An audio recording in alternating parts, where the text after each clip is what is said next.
En visitant le centre ici, j'ai découvert ce masque que la tradition des Ursulines attribue à Marie de l'Incarnation. Et donc, comme j'ai déjà travaillé en collaboration avec Philippe Charlier, qui est médecin légiste et donc spécialiste de la reconstitution de corps anciens, je me suis dit que ce serait intéressant de reconstituer le visage de la personne qui se trouve derrière ce masque, mais aussi de déterminer avec certitude, si possible, qu'il s'agit bien de Marie de l'Incarnation, parce que ça, on n'en est pas sûr.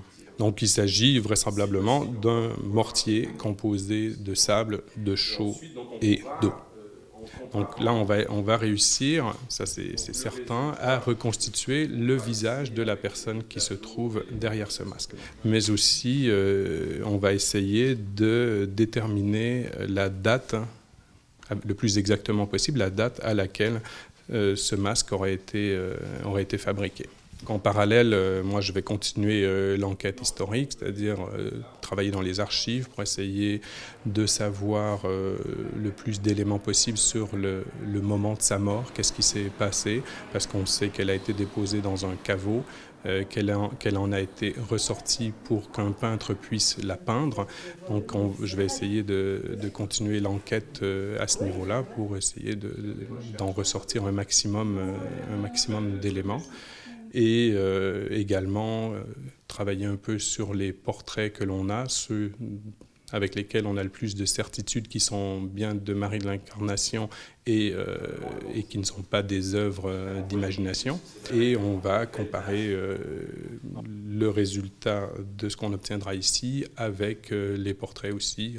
Donc tout ça pour essayer de déterminer si cette personne est Marie de l'Incarnation ou pas. Si tout se passe bien, on espère que d'ici la fin janvier 2020, on aura la reconstitution numérique du visage de la personne sur laquelle on a apposé ce masque.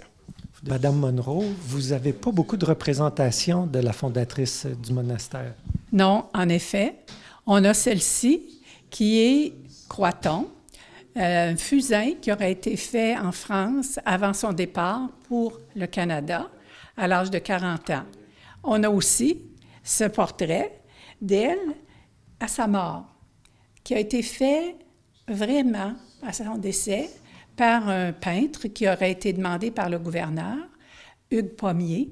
Ce masque a été trouvé dans un grenier, dans une valise en loup marin, avec des moules qui servaient à faire d'autres objets.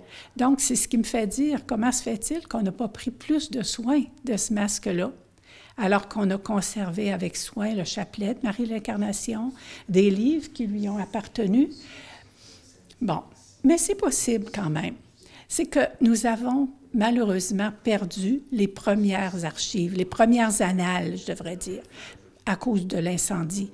Donc, c'était peut-être noté quelque part, ce masque-là, qu'il était celui de Marie de l'Incarnation, mais on n'a pas gardé aucune chose à cause de l'incendie.